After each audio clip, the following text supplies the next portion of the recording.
Bruce is in really great health overall. You know, it's just his brain that is failing him. We have a way of communicating with him, which is just a different way. I just would love to be able to just to have a conversation with him. Bruce Willis, the legendary actor who captivated audiences with his charm, humor, and unforgettable performances in classics like Die Hard, faces a heartbreaking reality.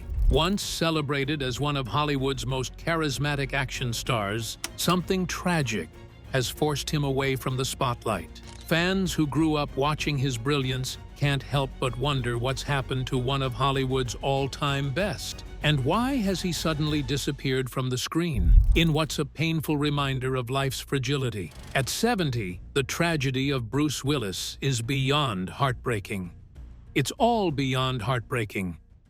A little removed, very cold, not like Bruce, who is very warm and affectionate, to going the complete opposite of that was alarming and scary. Bruce Willis has always been more than just a Hollywood star. He's been a presence. The kind of actor who could step into a room, flash that wry smile, and instantly command attention. Charismatic, witty, and effortlessly cool, Willis carried an everyman quality that made him easy to root for. He wasn't the untouchable hero with perfect hair and flawless lines. He was the guy who could bleed, sweat, curse, and laugh all in the same breath. That blend of toughness with humor and sarcasm that's often delivered at the perfect beat made him one of the most relatable leading men in Hollywood history. Straightforward, yet approachable, confident, yet warm, Bruce Willis embodied contradictions that somehow worked. His tough guy image was always softened by charm, making him human in a way many of his peers weren't. It's why Die Hard's John McClane resonated so deeply. An ordinary cop trapped in extraordinary circumstances who kept going not because he was invincible, but because he was resilient. That was Willis at his finest, flawed and relatable. But as the saying goes, all good things eventually come to an end. For Willis, the end wasn't sudden, like an action hero's final showdown. It was slower, quieter, and infinitely more painful for him, his family, and his fans. The tragedy of Bruce Willis isn't just that a beloved actor has stepped away from the screen. It's that the very craft which defined his life and legacy slipped from his grasp long before audiences knew why. In the final years of his career, Willis shifted from blockbuster stardom to a steady stream of low-budget independent thrillers and sci-fi films. Many were produced by Emmett and Furla Oasis, headed by Randall Emmett, and by Corey Large's 308 Entertainment. These companies built a business model around aging stars, churning out films that were often panned by critics but profitable nonetheless. Willis became the face of what Esquire's Chris Nashawati dubbed a safe harbor for older actors, a space similar to The Expendables, but with far less glory. The work was grueling in its own way. Willis would earn millions for only a few days on set, but his screen time rarely exceeded 15 minutes. His name, however, was plastered on posters and trailers, drawing audiences who expected the Bruce Willis of old. The industry even coined a term for such projects: geezer teasers. In 2021, the Golden Raspberry Awards went so far as to create an entire category dedicated to Worst Bruce Willis Performance, covering his 8 releases from that year. Behind the scenes, troubling signs began to emerge. Crews noticed Willis often seemed confused, unsure of his lines, or unaware of why he was even on set. In some cases, scripts were rewritten to reduce his dialogue, and directors were instructed to finish all his scenes in a single day. The truth was becoming harder to ignore. On March 30, 2022, Willis's family announced his retirement, revealing he had been diagnosed with aphasia, a disorder that impairs the ability to speak, understand, and process language. Almost immediately, the Razzie category was withdrawn, with organizers acknowledging it was cruel to criticize performances shaped by a medical condition. Even so, at the time of his retirement, Willis still had 11 films waiting for release. Then, in February 2023, came an even more heartbreaking tragedy. His family confirmed that his condition had progressed to frontotemporal dementia, a rare but aggressive form of the disease. Communication struggles, confusion, and misinterpretation of instructions were only part of the decline. For fans who had cheered him on through explosions, gunfights, and tearful finales, the news was beyond heartbreaking. His story reminds us that even legends are human, and perhaps that's what made him legendary in the first place. But this isn't Bruce Willis's first rodeo with challenges. How did he overcome them? Let's delve into that. Bruce "Buck" Willis almost didn't make it. Willis grew up in blue-collar New Jersey.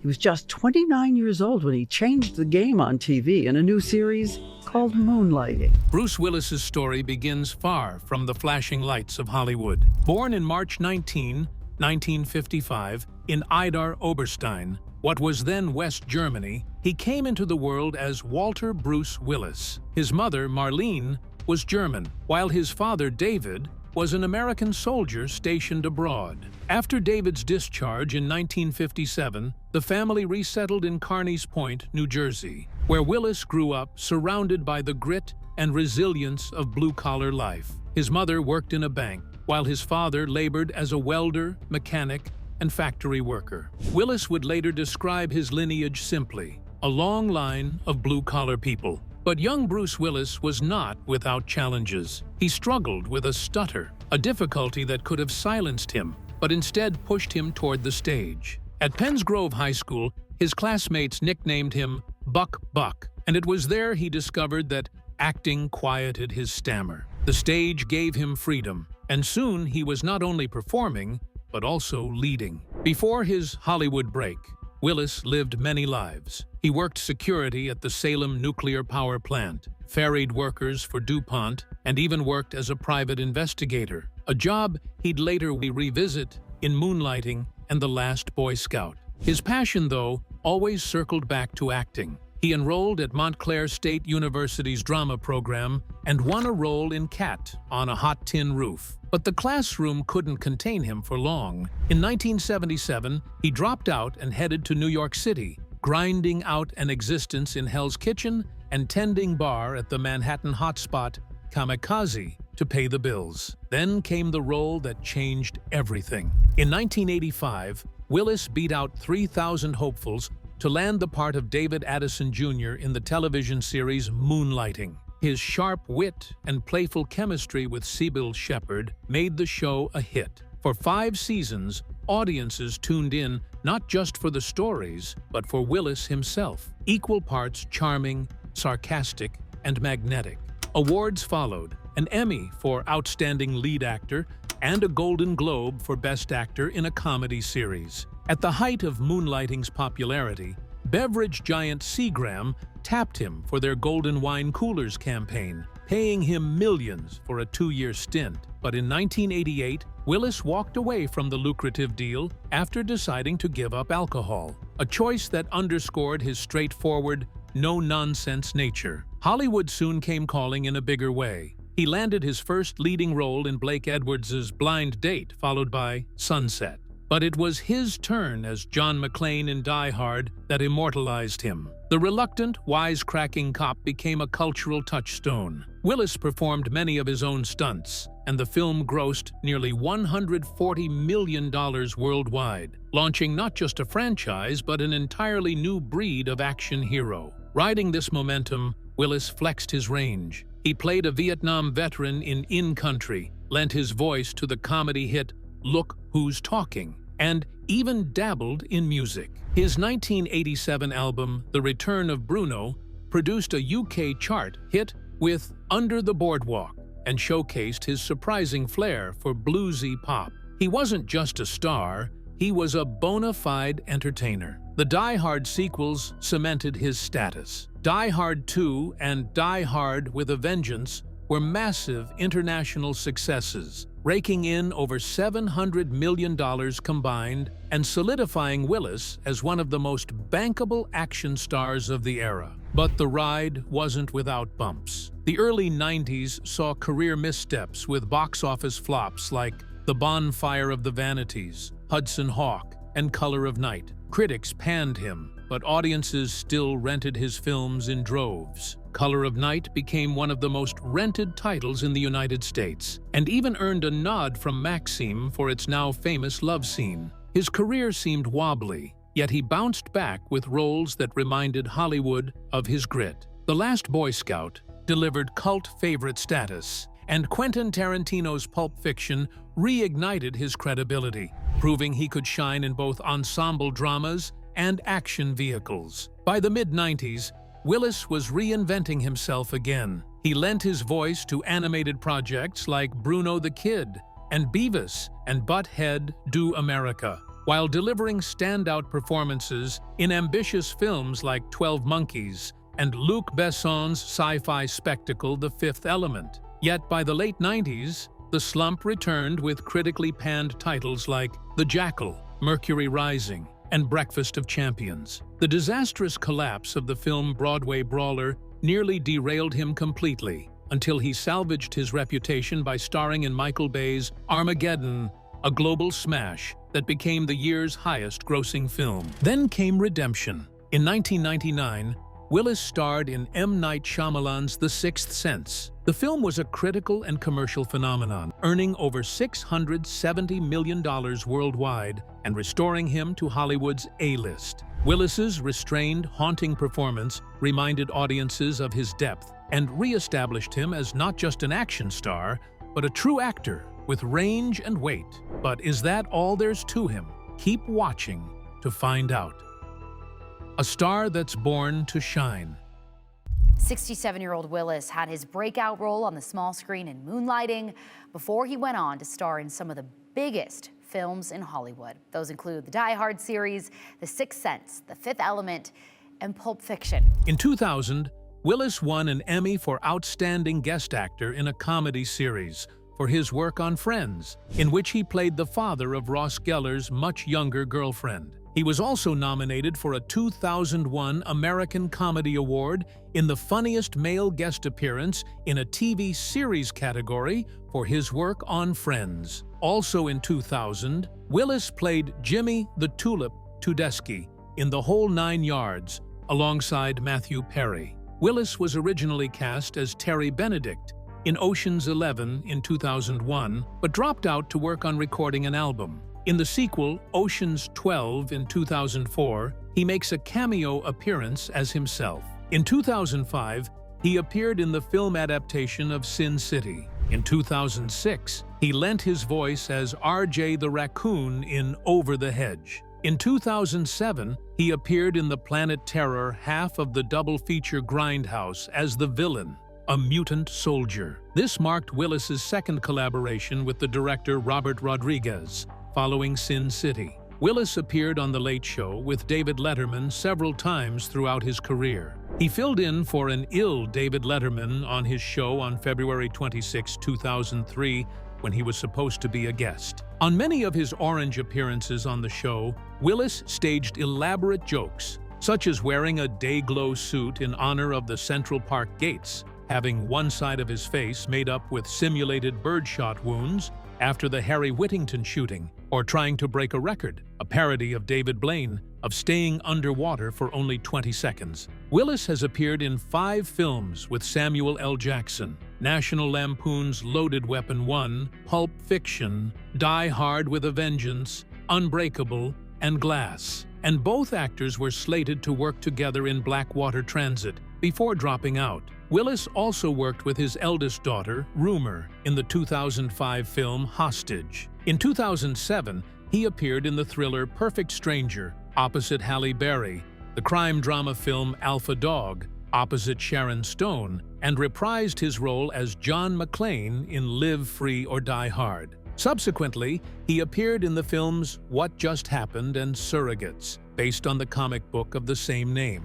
Willis was slated to play United States Army General William R. Pierce in director Oliver Stone's Pinkville, a drama about the investigation of the 1968 My Lai massacre. However, due to the 2007 Writers Guild of America strike, the film was canceled. Willis appeared on the 2008 Blues Traveler album North Hollywood Shootout, giving a spoken word performance over an instrumental blues rock jam on the track Free Willis, Ruminations from Behind Uncle Bob's Machine Shop. In early 2009, he appeared in an advertising campaign to publicize the insurance company Norwich Union's change of name to Aviva. One of the highest-grossing actors. Willis and his family lived in central Idaho back in the 90s, and in 2018, he sold his 20-acre ranch in Haley for $5.5 million. By 2010, Bruce Willis had cemented his place as one of Hollywood's most bankable stars. Ranked the 8th highest-grossing actor in leading roles and 12th overall, including supporting parts, Willis was more than just a familiar face on screen. He was a box office guarantee. His career spanned genres effortlessly, bouncing between gritty action, offbeat comedies, and even art house films. That same year, Willis starred alongside Tracy Morgan in Kevin Smith's buddy cop comedy Cop Out, a film that paired his deadpan delivery with Morgan's chaotic energy. While critics had mixed feelings, audiences showed up for Willis. Around the same time, he surprised fans with a cameo in the Gorillaz music video Stylo, reminding everyone that his cool factor extended beyond cinema. But perhaps the biggest pop culture moment of 2010 was his cameo in The Expendables. Sharing the screen with Sylvester Stallone and Arnold Schwarzenegger,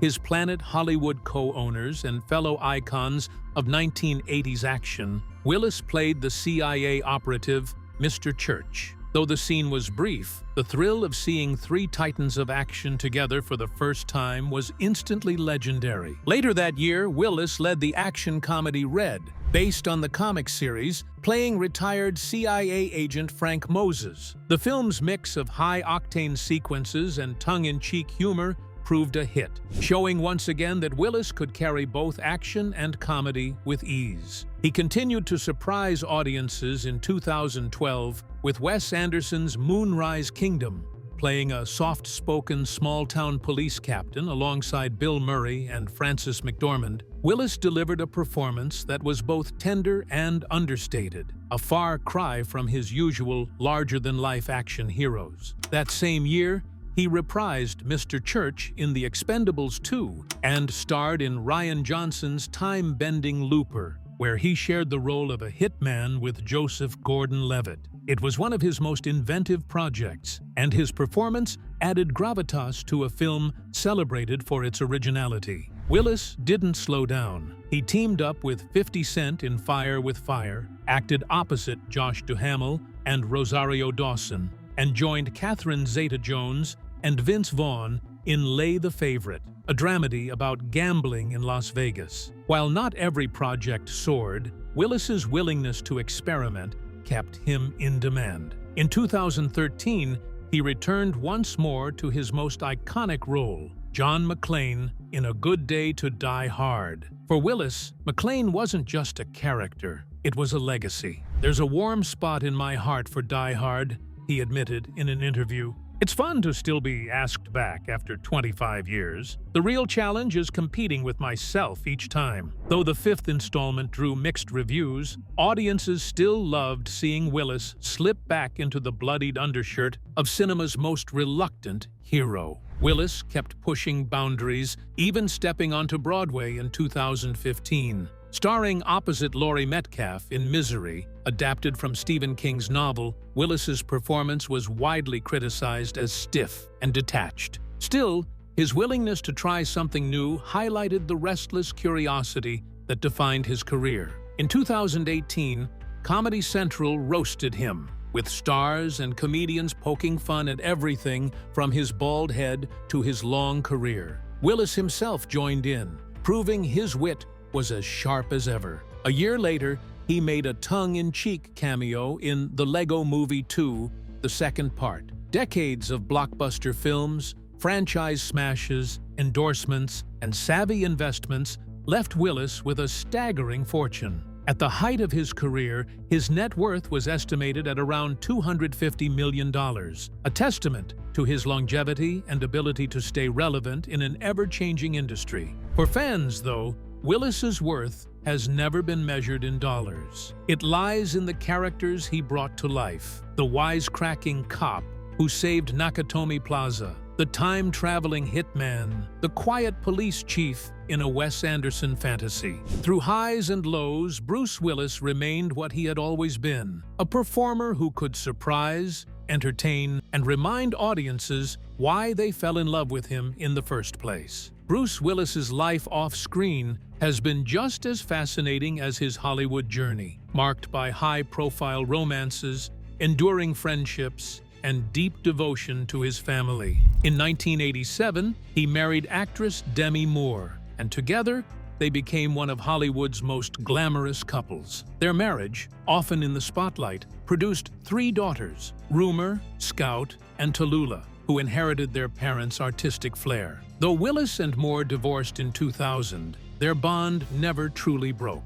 Remarkably, they remained close friends, often vacationing together and raising their children with genuine warmth and respect, proving that family can transcend separation. In 2009, Willis found love again, marrying model and actress Emma Hemming. The two share a partnership rooted in both affection and resilience. Together, they welcomed 2 daughters, Mabel and Evelyn, expanding Willis's role as a doting father well into his later years. Despite his action hero persona, those who know him best often describe him as playful, protective, and endlessly proud of his 5 girls. In a sad and heartbreaking announcement, Emma Hemming Willis recently shared that his brain is failing him and he struggles with language. Though he remains physically mobile and in good overall health, the family is adapting to a new way of communicating with him, and Willis continues to be surrounded by love from his family. Through marriages, friendships, and fatherhood,